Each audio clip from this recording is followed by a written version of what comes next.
اس دنیا میں خاندان چلانے نہیں، اسلام چلانے آیا ہے، اور ایسا اسلام چلایا کہ اس کے چلانے کے بعد کہیں صدیق اسلام چلا رہے ہیں، کہیں فاروق اسلام چلا رہے ہیں، کہیں مولا علی اسلام چلاتے ہیں، کہیں عثمان غنی اسلام چلاتے ہیں، اور جب ضرورت ہوتی ہے اسلام کو بچانے کی تو کربلا کی سرزمین پر امام حسین اسلام کو بچاتے نظر آتے ہیں۔ تو کیا پتا چلا کہ نبی کا گھرانہ وہ ہے جو اسلام چلاتا بھی ہے، اسلام بچاتا بھی ہے۔ بہت اچھے نبی کا گھرانہ وہ ہے دوستو جو اسلام چلاتا بھی ہے، اسلام بچاتا بھی ہے، اور ایسا اسلام چلایا جہاں جہاں جس کی ضرورت پڑی وہاں اسلام چلانے والے کو بھیج دیا۔ ارے کربلا کی سرزمین پر جب اسلام بچانے کی باری آئی تو امام حسین آگے آئے۔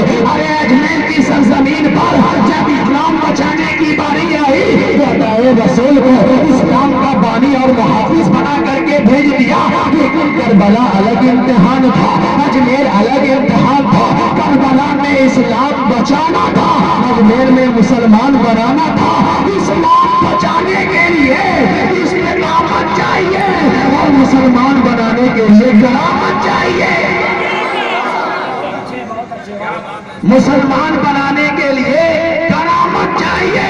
آج لوگ کہتے ہیں نا دوستو کہ کربلا کی سرزمین پر امام علی مقام کے اوپر پانی پہ پہرا لگا دیا گیا تھا، امام حسین پانی تک نہ پہنچ سکے تھے، امام حسین پانی نہ پی سکے تھے۔ میں کہنا چاہتا ہوں نادانو، امام علی مقام تو خود چل کر نہر فرات پر پہنچے اور پانی کو چلو میں لیا اور یزیدیوں کی طرف اشارہ کیا، اے یزیدیوں سنو، یہ پانی تمہارے سد میں نہیں ہے، فاطمہ کے لال کے ہاتھ میں ہے۔ یہ پانی تمہارے سد میں نہیں ہے، فاطمہ کے دلارے کے ہاتھ میں ہے۔ لیکن امام حسین نے وہ اٹھایا ہوا پانی خود فرات میں پھینک دیا۔ خیال آیا، تصور میں سوچنے لگے، ارے جب علی اصغر کے ہوش سوکھ چکے، علی اکبر کی جوانی کر گئی، عباس کے جب بازو کٹ گئے، انہوں نے جب پانی نہ پیا تو امام حسین کون ہوتا ہے پانی پینے والا؟ تو یہیں پر شاعر نے کہا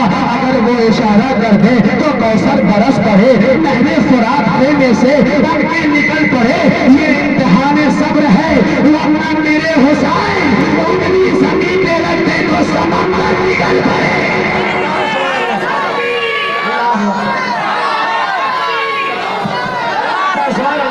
یا رسول اللہ، زندہ باد۔ اگر وہ اشارہ کرتے تو کوثر برس پڑے، نہر فرات خیمے سے اٹھ کے نکل پڑے۔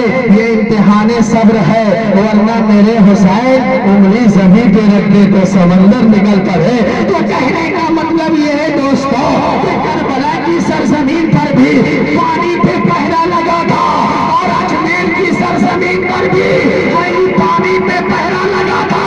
یہی سے بات سمجھ میں آ گئی، امام حسین کسی عین اور غین کی اولاد نہیں ہے، امام حسین کے اولاد ہے، امام حسین کے دلوں کے ٹکڑے ہیں، امام حسین کے جگر کے پارے ہیں غریب نواز۔ لیکن وہاں پانی پہ جو پہرا لگا، یہاں پانی پہ جو پہرا لگا، کربلا الگ امتحان تھا، اجمیر الگ امتحان تھا۔ وہاں تو امام علی مقام نے پانی کو چلو میں اٹھا کر کے ڈال دیا، لیکن اجمیر کی سرزمین پر شہنشاہ غریب نواز نے پانی کو انا ساگر کو ایک کاسے میں منگا لیا، ایک کاسے میں منگا لیا۔ تو وہاں یزیدیوں کو بتانا تھا، یہاں پرتھوی راج کو بتانا تھا، اے پرتھوی راج سنو، پانی تمہارے زد میں نہیں ہے، پانی میرے زد میں ہے۔ اس لیے کہ جب میرا جد امجاد امام علی مقام یزیدیوں کو بتا سکتا ہے کہ پانی کا مالک یزید نہیں حسین ہے، تو یہاں میں تجھے بتا سکتا ہوں کہ پانی کا مالک کوئی راجا نہیں خواجہ ہے۔ بہت اچھے کیا بات. پانی کا مالک راجا نہیں خواجہ ہے. اب دیکھیے پانی کی جب بات ختم ہو گئی, پانی انا کا ایک کاسے میں منگا لیا.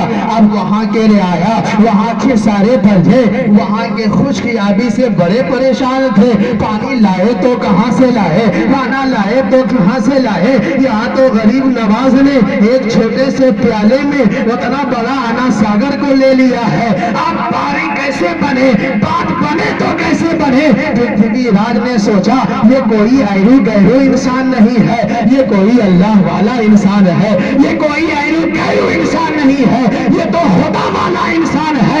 ارے بظاہر میں صورت اس کی فقیر جیسی ہے, بظاہر میں شکل اس کی فقیر جیسی ہے, مگر اپنے اندر اتنے گوہر و نایاب چھپا کر کے رکھے ہیں. ان کا عالم یہ ہو گیا ہے کہ چلے تو نبی نبی بولے, اٹھے تو نبی نبی بولے, بیٹھے تو نبی نبی بولے, سوئے تو نبی نبی بولے, جاگے تو نبی نبی بولے, خلوت میں رہے تو نبی نبی, جنت میں رہے تو نبی نبی, عبادت میں رہے تو نبی نبی, ریاست میں رہے تو نبی نبی, تقویٰ و طہارت میں رہے تو نبی نبی, ارے نظم میں رہے تو نبی نبی, بزم میں رہے تو نبی نبی, یاروں میں رہے تو نبی نبی, وفاداروں میں رہے تو نبی نبی. بلکہ غریب نواز کا تو یہ عالم تھا دوستو کہ میں سو جاؤں یا مصطفیٰ کہتے کہتے اللہ آنکھ صلی اللہ کہتے. بہت اچھے یا رسول اللہ. کیا بھائی آپ لوگ ٹھنڈا ہو گئے ہیں کیا؟ سلطان گنج کی سرزمین سے میں چل کر کے آیا اور آپ اتنے خاموشی سے سنتے ہیں, وہ بھی ایسے ماحول میں, وہ بھی ایسے سچویشن میں جہاں ہر طرف مسلمانوں کی عزتوں کا شیرازہ نکالا جا رہا ہے, وہ بھی ایسے مومنٹ میں جہاں مسلمانوں کی عزت و آبرو پر حملے کیے جا رہے ہو, کہیں مسلمانوں کی مسجدوں کو جلائی جا رہی ہو, کہیں مسلمانوں کے شریعتوں کو چھیڑ چھاڑ کیا جا رہا ہو, کہیں مسلمانوں کے اوپر رعب اور دبدبا قائم کیا جا رہا ہو. ارے بھارت کے سنی مسلمانوں سنو, بھارت کا سنی مسلمان مودی سرکار کے اشارے پہ نہیں چلتا, مدنی سرکار کے اشارے پہ چلا کرتا ہے.